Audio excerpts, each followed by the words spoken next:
Pada Oktober 2023, pemimpin menugaskanku untuk membuat efek khusus.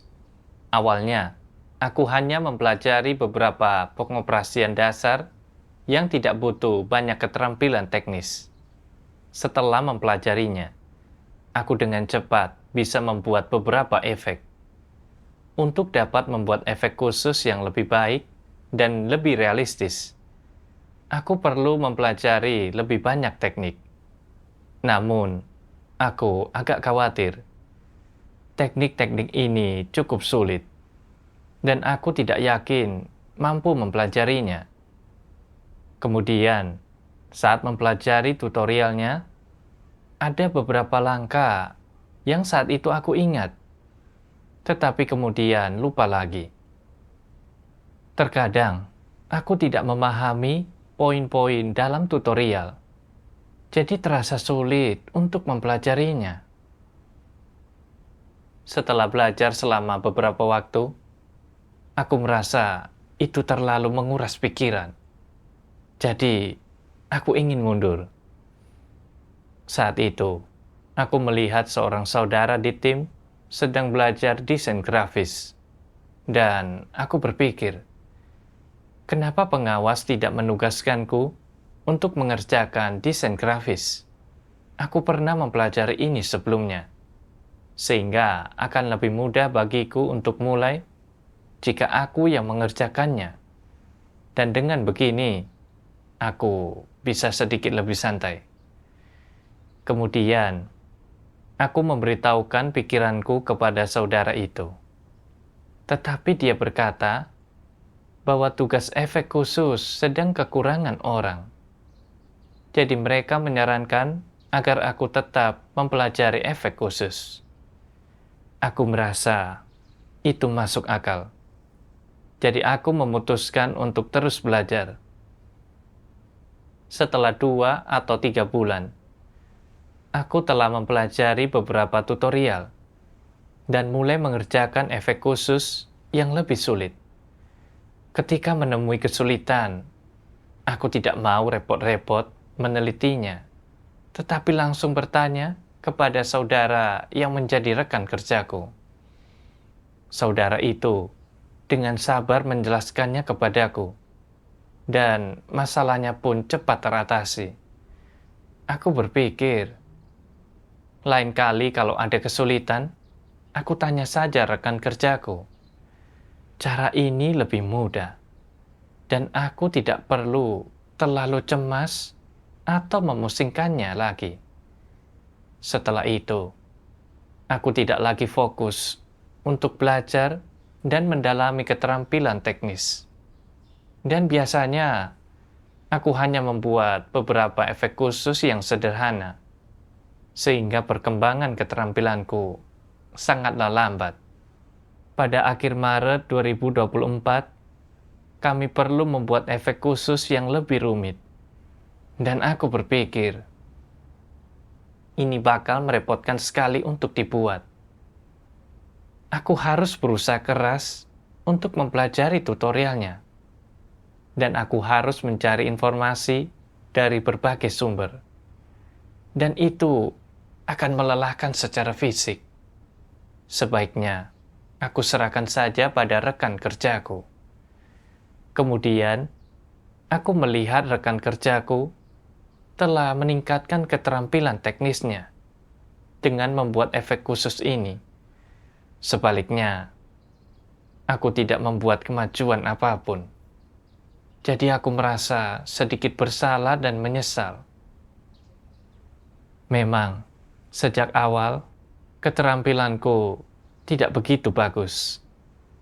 Dan kalau saja aku ikut mendalami beberapa efek khusus yang rumit bersama rekan kerjaku, keterampilanku juga bisa meningkat. Setelah itu, aku mulai bertanya-tanya, mengapa aku tidak pernah mau berusaha untuk belajar, meneliti, dan mengatasi kesulitan dalam tugasku. Kemudian, aku membaca firman Tuhan. Tuhan Yang Maha Kuasa berfirman, Mendambakan kenyamanan daging juga merupakan persoalan yang serius. Menurutmu, apa saja perwujudan dari mendambakan kenyamanan daging? Apa saja contoh yang dapat engkau semua berikan dari apa yang telah kau lihat berdasarkan pengalamanmu sendiri? Apakah menikmati manfaat dari status termasuk di dalamnya?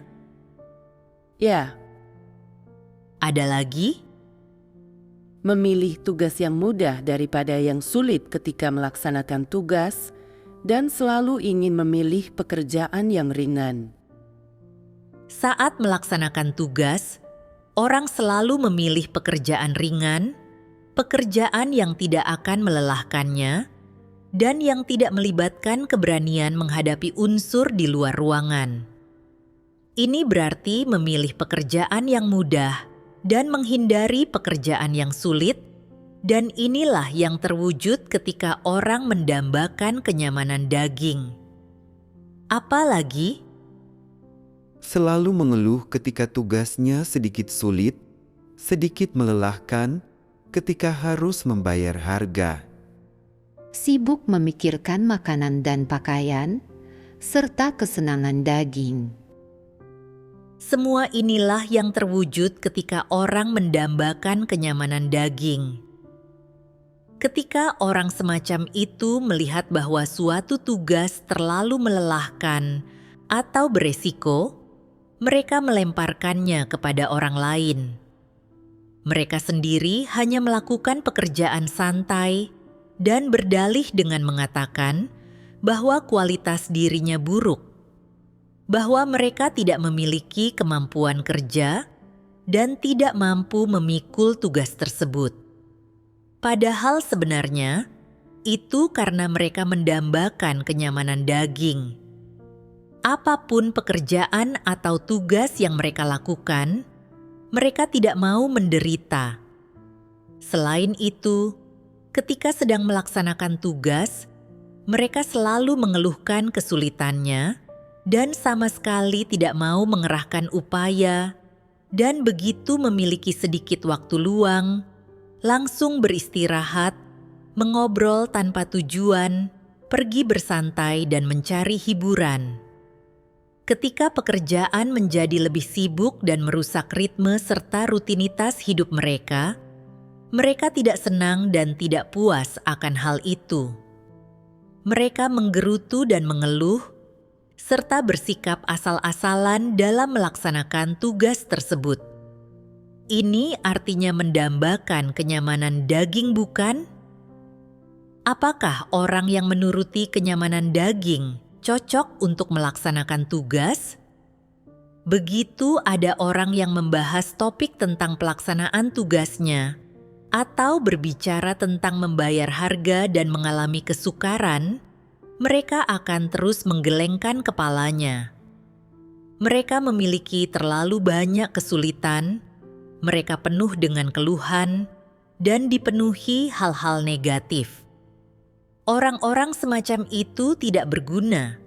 Mereka tidak memenuhi syarat untuk melaksanakan tugasnya dan harus disingkirkan. Setelah membaca firman Tuhan, aku menyadari bahwa sikapku yang selalu mengeluhkan halangan dan mundur saat ada kesulitan dalam tugasku, dan hanya mencari cara untuk mengerjakan tugas yang mudah dan nyaman, adalah memilih pekerjaan yang mudah dan menikmati kenyamanan daging. Orang yang tidak mau menanggung kesulitan atau membayar harga apapun tidak mampu melakukan pekerjaan nyata. Orang seperti ini tidak berguna dan hanya bisa disingkirkan. Ternyata, aku persis seperti orang malas yang disingkapkan oleh Tuhan. Aku sadar betul bahwa tugas efek khusus sedang kekurangan orang. Tetapi, aku menganggap mempelajari keterampilan ini membutuhkan terlalu banyak usaha dan terlalu menguras pikiran. Setiap kali aku mengalami kesulitan, aku ingin mundur. tidak mau menderita dan membayar harga untuk belajar.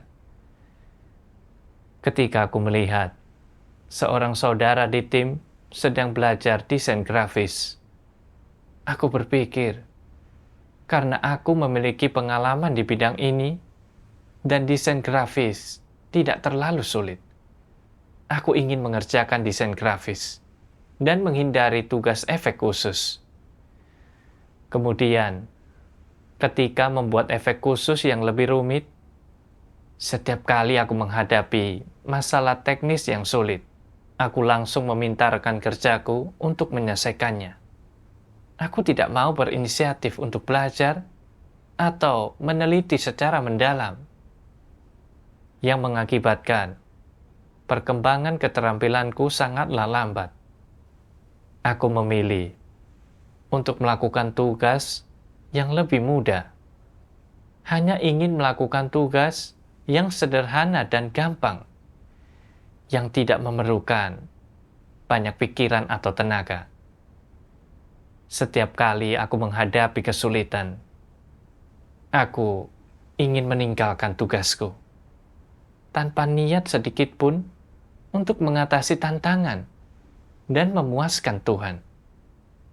Dengan sikap seperti itu, aku tidak bisa mempelajari keterampilan apapun, apalagi melaksanakan tugasku. Dan aku hanya akan menjadi orang tidak berguna serta disingkirkan Tuhan. Aku tidak mau terus-terusan seperti ini. Setelah itu, aku berinisiatif mempelajari teknik efek khusus yang lebih rumit. Dan ternyata tidak sesulit yang kubayangkan. Setelah beberapa waktu, kemampuan teknisku meningkat pesat. Konsep-konsep yang awalnya tidak kupahami menjadi lebih jelas, dan aku bisa menyelesaikan sebagian besar masalah. Aku senang sekali. Namun, tak lama kemudian, aku kembali merasa puas dengan keadaan seperti ini. Terkadang, saat melihat rekan kerjaku mendalami teknik yang rumit, aku berpikir, menguasai teknik-teknik itu pasti sulit sekali.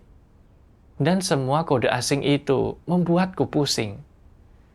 Untuk mempelajari hal-hal itu, harus banyak pengorbanan dan sangat menguras pikiran. Pasti melelahkan sekali. Sudah cukup bagus aku bisa sampai di tahap ini. Tidak perlu mempersulit diri sendiri.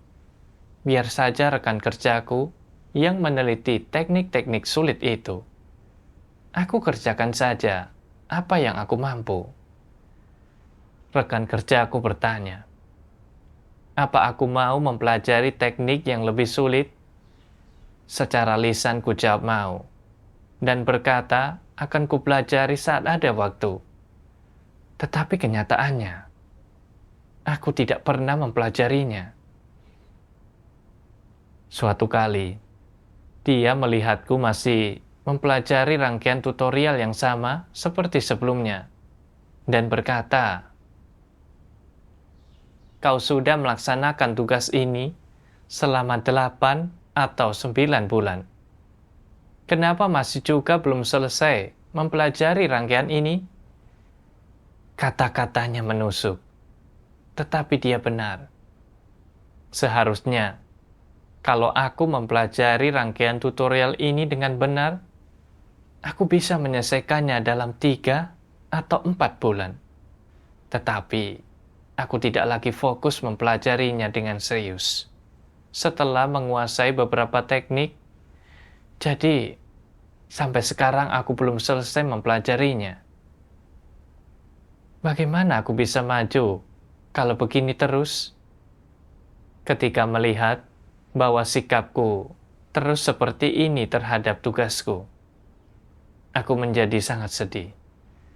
Jadi aku datang ke hadapan Tuhan dalam doa, memohon agar Dia membimbingku untuk mengenal diriku dan memetik pelajaran. Aku membaca firman Tuhan. Tuhan Yang Maha Kuasa berfirman, "Orang malas tidak bisa melakukan apapun." Untuk meringkasnya dalam 4 kata, mereka adalah orang yang tidak berguna. Mereka memiliki kecacatan kelas 2. Sehebat apapun kualitas yang dimiliki oleh para pemalas, itu tidak lebih dari sekadar hiasan. Meskipun mereka memiliki kualitas yang bagus, tetapi tidak ada gunanya.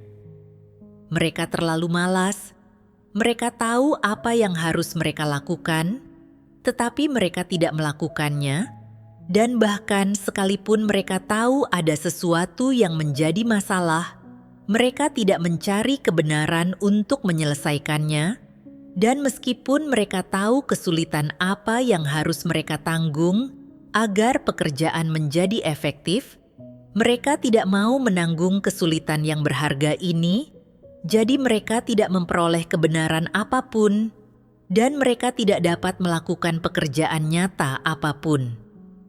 Mereka tidak ingin menanggung kesukaran yang seharusnya orang alami. Mereka hanya tahu menikmati kenyamanan, menikmati saat bersenang-senang dan bersantai, serta kenikmatan hidup yang bebas dan tenang.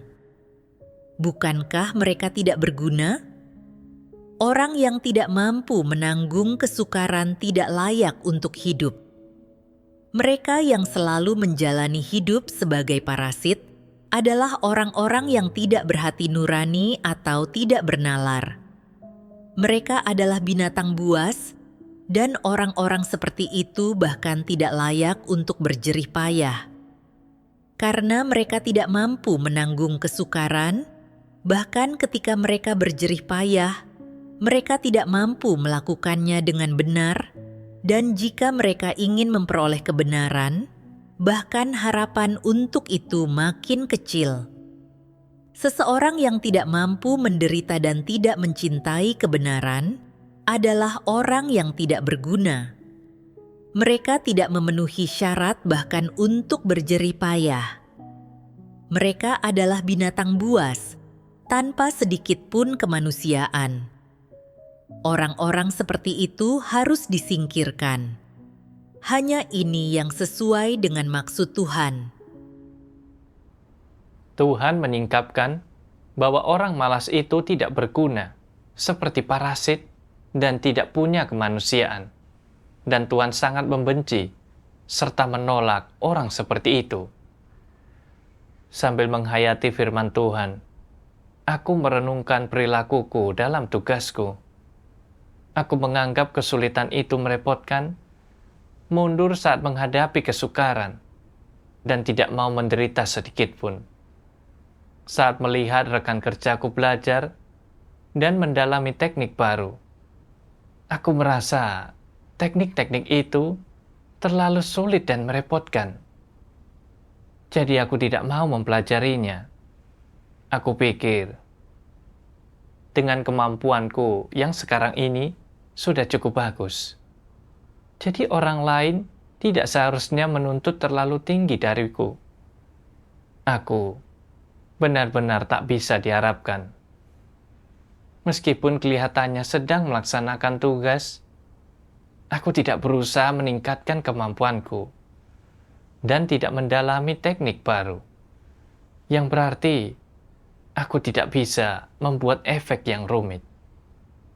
Untuk satu rangkaian tutorial yang seharusnya bisa selesai dalam 3 atau 4 bulan, aku butuh waktu 9 bulan. Aku menikmati makanan yang disediakan rumah Tuhan dan kasih karunia Tuhan. Tetapi, aku merasa tenang-tenang saja hanya dengan mengerjakan pekerjaan kecil seperti ini, dan tidak memikirkan cara untuk meningkatkan kemampuan profesional maupun efisiensi kerjaku. Aku hidup seperti parasit. Aku benar-benar tidak punya kemanusiaan. Dan aku persis seperti binatang tanpa hati nurani dan nalar yang Tuhan singkapkan.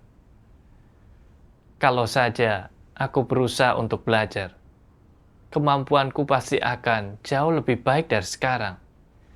Namun, aku hanya menikmati kenyamanan fisik dan tidak mau menderita dan membayar harga. Aku selalu berada di zona nyamanku, tidak mau berusaha, dan hanya menikmati hasil kerja keras orang lain. Meskipun tubuhku tidak lelah, kemampuanku tidak banyak meningkat, dan aku tidak bisa berperan penting dalam tugasku. Ini persis seperti yang Tuhan katakan. Orang malas tidak bisa melakukan apapun.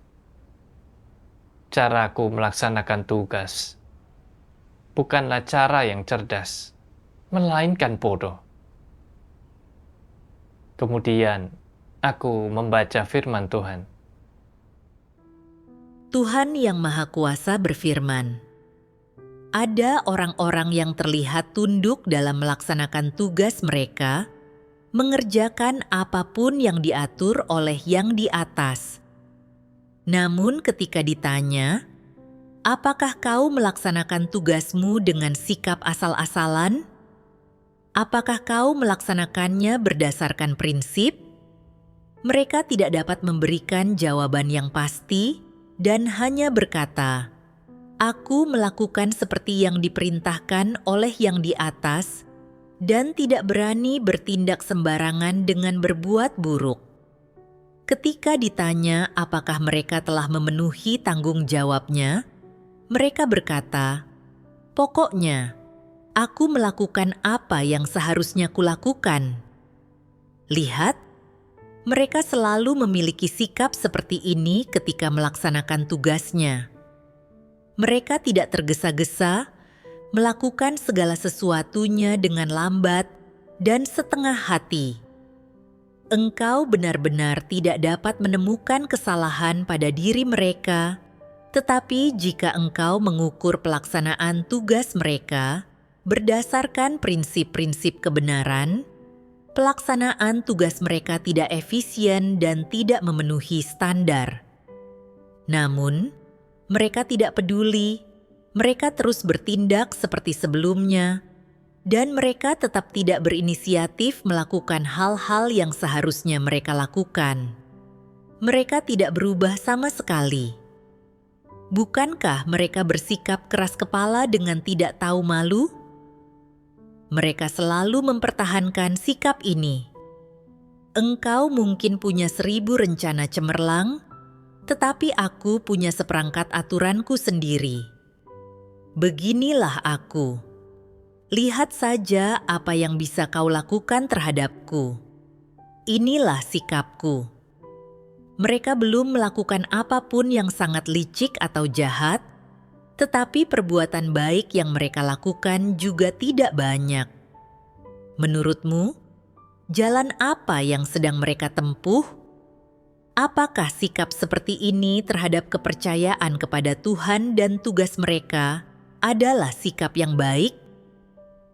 Dalam Alkitab, Tuhan berkata, "Jadi karena engkau suam-suam kuku dan tidak panas atau dingin, aku akan memuntahkan engkau dari mulutku." Menjadi suam-suam kuku, tidak panas atau dingin. Apakah ini sikap yang baik? Ada orang-orang yang berpikir, jika aku melakukan kejahatan dan menyebabkan kekacauan, aku akan segera dikutuk.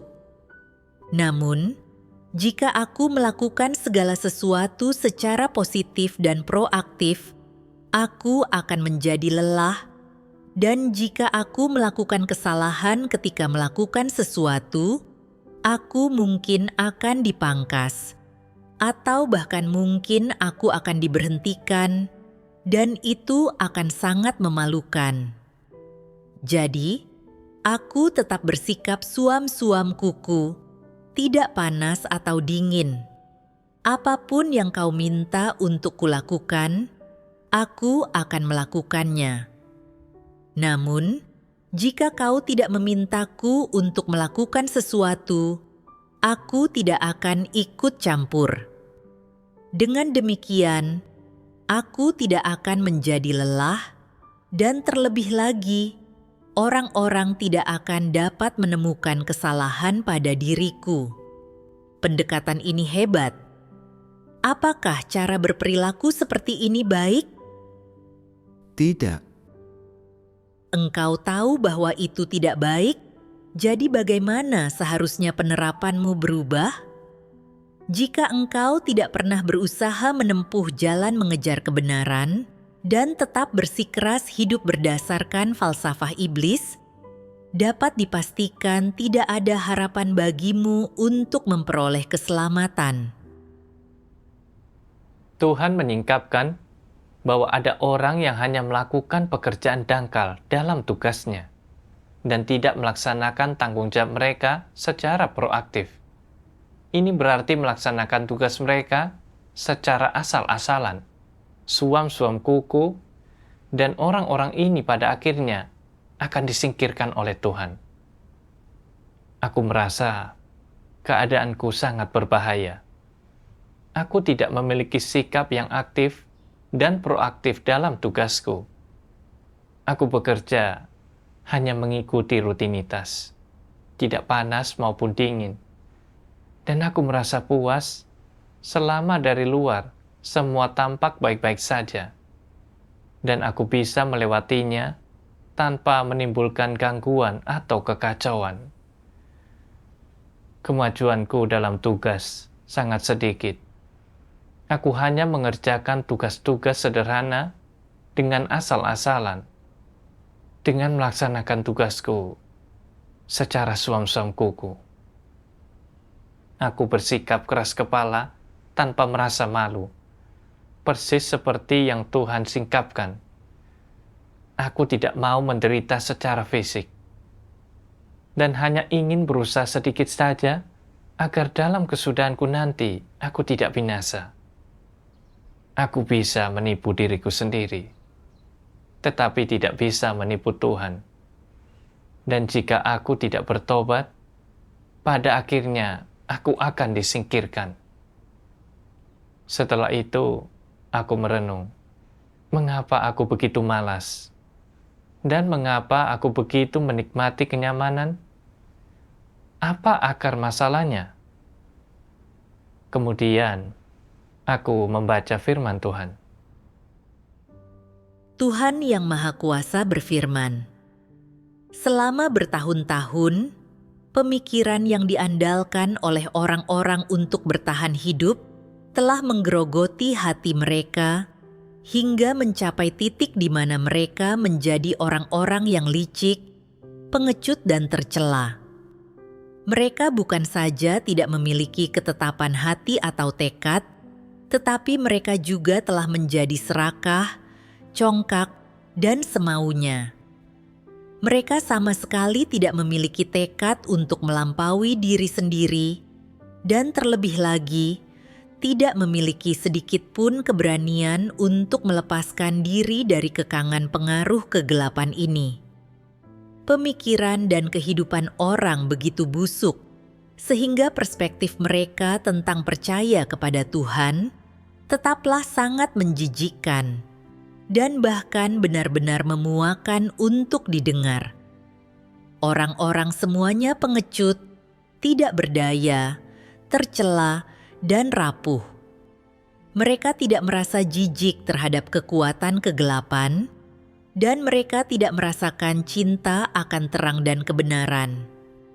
Sebaliknya, mereka berupaya sekuat tenaga untuk mengusir hal-hal tersebut.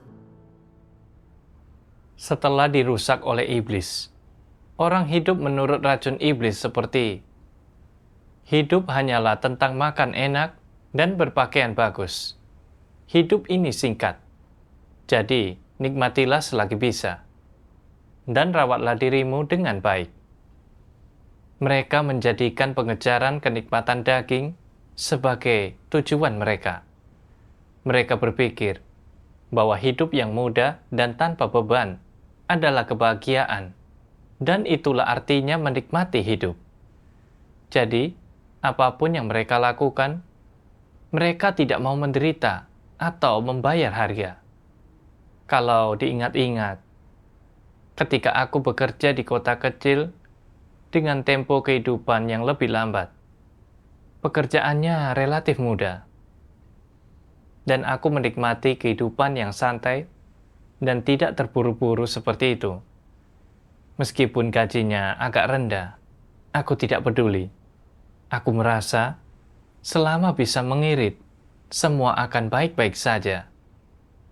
Setelah percaya kepada Tuhan, aku tetap sama. Aku melaksanakan tugasku tanpa berusaha untuk maju. Dan aku selalu suam-suam kuku dan puas dengan keadaanku. Ketika melihat bahwa tugas efek khusus menuntut pembelajaran teknik yang sulit, aku hidup dalam kesulitan tanpa berusaha untuk maju dan tidak mau mempelajari teknik-teknik itu meskipun aku bisa menguasainya, asalkan mau membayar harga.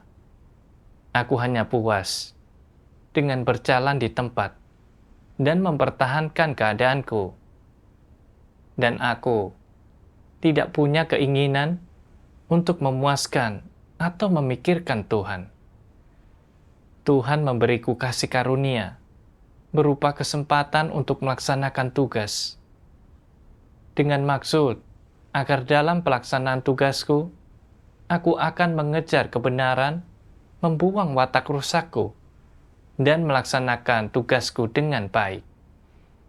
Namun, aku selalu menikmati kenyamanan daging dan tidak mau menderita atau membayar harga untuk melaksanakan tugasku. Setelah bertahun-tahun melaksanakan tugas, aku masih belum menguasai keterampilan profesional apapun, juga belum mempelajari teknik apapun. Aku tidak mampu menangani berbagai hal sendiri, dan keberadaanku benar-benar tak ada gunanya. Aku melihat bahwa aku hidup menurut pemikiran dan pandangan iblis, tanpa martabat atau integritas. Aku juga tidak hanya gagal melaksanakan tugasku, tetapi yang lebih penting, tidak bisa mendapatkan kebenaran dan tidak akan diselamatkan oleh Tuhan.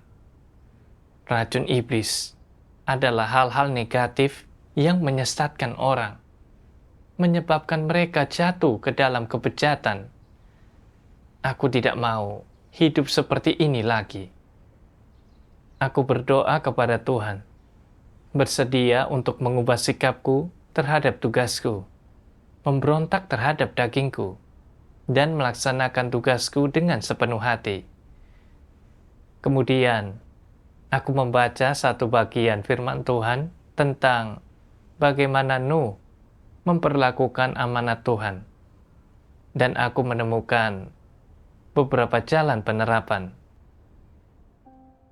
Tuhan Yang Maha Kuasa berfirman, menghadapi berbagai macam masalah, situasi yang sulit, dan tantangan, Nuh tidak mundur.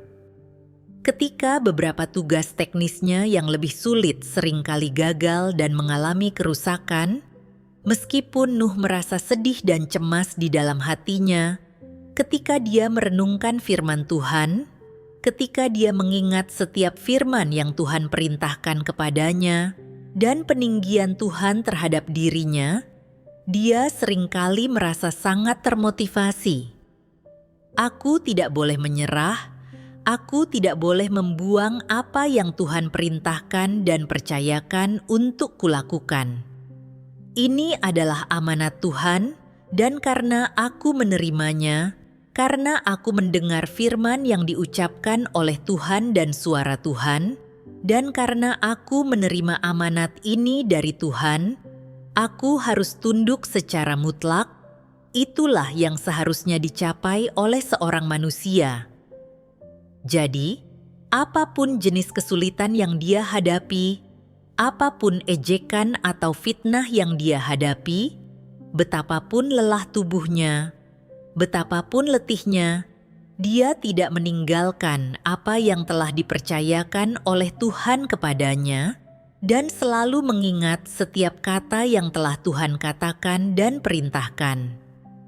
Bagaimanapun lingkungannya berubah, sebesar apapun kesulitan yang dia hadapi, dia percaya bahwa semua ini tidak akan berlangsung selamanya, bahwa hanya firman Tuhan yang tidak akan pernah berlalu, dan hanya apa yang Tuhan perintahkan untuk dilakukan pasti akan diselesaikan. Nuh memiliki iman sejati kepada Tuhan di dalam dirinya dan ketundukan yang sudah seharusnya dia miliki, dan dia terus membangun bahtera yang Tuhan minta untuk dibangun olehnya. Hari demi hari, tahun demi tahun, Nuh bertambah tua, tetapi imannya tidak berkurang, dan tidak ada perubahan dalam sikap dan tekadnya untuk menyelesaikan amanat Tuhan. Meskipun ada kalanya tubuhnya merasa lelah dan letih, dan dia jatuh sakit, dan di dalam hatinya dia merasa lemah, tekad dan ketekunannya untuk menyelesaikan amanat Tuhan dan tunduk kepada firman Tuhan tidak berkurang.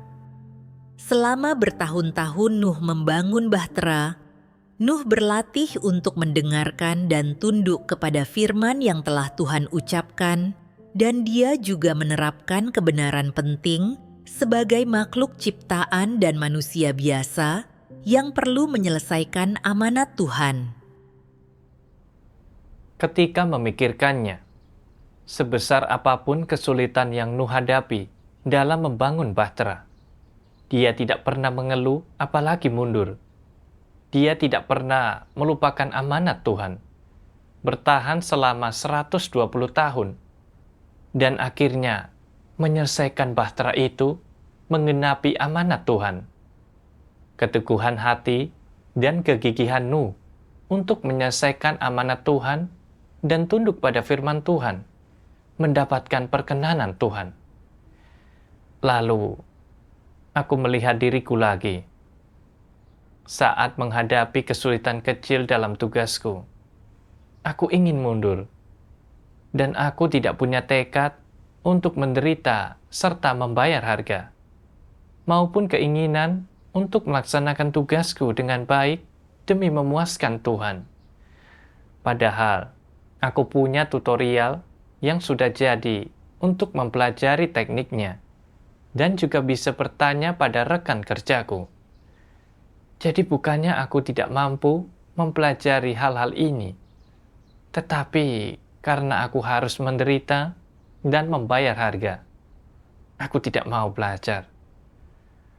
Aku sadar, aku tidak punya kesetiaan sama sekali pada tugasku. Dan seandainya aku terlibat dalam pembangunan bahtera, aku pasti sudah lama kabur, dan bahtera itu tidak akan pernah selesai. Tuhan mempersekutukan kisah Nuh dengan begitu rinci, berharap kita bisa meneladani sikap Nuh terhadap amanat Tuhan. Saat menghadapi kesulitan dalam tugasku di masa depan, aku tidak boleh lari atau mundur lagi. Aku harus berhenti, hanya ingin mengerjakan pekerjaan yang mudah dan menikmati kenyamanan daging. Dan aku harus memenuhi tanggung jawab yang mesti kulaksanakan. Selain itu, aku harus membayar harga yang lebih besar untuk mempelajari keterampilan profesional dan melaksanakan tugasku. Setelah itu, aku menjadwalkan waktu untuk mempelajari keterampilan baru. Pada awal Oktober 2024, kami perlu membuat efek khusus yang baru. Efek semacam ini biasanya dibuat oleh rekan kerjaku. Jadi aku berpikir, kalau aku yang membuatnya, seandainya aku menemui kesulitan, aku harus meluangkan banyak waktu dan pikiran untuk memikirkannya. Dan itu akan terlalu merepotkan. Aku sadar, aku mempertimbangkan kedaginganku lagi. Jadi, aku merasa kali ini, aku tidak boleh mundur hanya karena ini kelihatannya merepotkan. Lalu aku berkata, aku akan membuat efek khusus ini. Aku teringat firman Tuhan. Jika engkau telah mampu berdoa kepada Tuhan, mencari kebenaran, dan mencurahkan segenap hati dan pikiranmu ke dalamnya, jika engkau telah mampu bekerja sama dengan cara seperti ini, Tuhan akan mempersiapkan segalanya untukmu terlebih dahulu. Sehingga ketika engkau menangani masalah, segala sesuatunya akan berjalan lancar dan membuahkan hasil yang baik. Engkau tidak perlu mengerahkan banyak tenaga ketika engkau berusaha sebaik mungkin untuk bekerja sama. Tuhan sudah mengatur segala sesuatunya untukmu. Tuhan melihat sikap orang terhadap tugas yang diberikan kepada mereka. Jika orang memiliki hati yang mau bekerja sama, Tuhan akan membukakan jalan bagi mereka. Jadi meskipun aku belum pernah membuat efek khusus macam ini sebelumnya, aku harus mengandalkan Tuhan untuk bekerja sama. Setelah itu, aku berdoa kepada Tuhan dan memohon bimbingannya.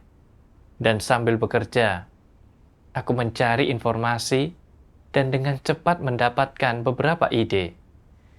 Meskipun kemudian aku menemui beberapa kesulitan saat proses pembuatan efek khusus itu. Melalui pembelajaran dan penelusuran, masalahnya akhirnya terpecahkan, dan aku merasa cukup lega. Selain itu, dari segi keterampilan, aku mengalami beberapa kemajuan. Pada bulan Desember, aku ingin meneliti metode baru untuk membuat efek khusus. Jika berhasil, itu bisa meningkatkan efisiensi. Awalnya berjalan cukup lancar, tetapi di tengah jalan, aku menghadapi tantangan teknis. Aku mencoba berbagai macam metode, tetapi tidak bisa menyelesaikannya. Rekan kerjaku juga datang membantu memeriksanya, tetapi kami tidak bisa menemukan solusi yang baik. Aku berpikir, masalah ini tidak bisa diselesaikan dengan teknikku saat ini. Jadi mungkin aku harus kembali mengerjakannya nanti setelah kemampuanku meningkat. Namun, aku lalu teringat, bagaimana dahulu saat melaksanakan tugasku? Aku selalu mundur begitu melihat kesulitan. Jadi sekarang, aku tidak mau menyerah begitu saja dan berdoa memohon bimbingan Tuhan. Keesokan harinya, aku melanjutkan penelitianku. Dan setelah pengujian berulang kali, tanpa diduga, masalahnya terpecahkan. Aku sangat senang dan bersyukur kepada Tuhan atas bimbingannya.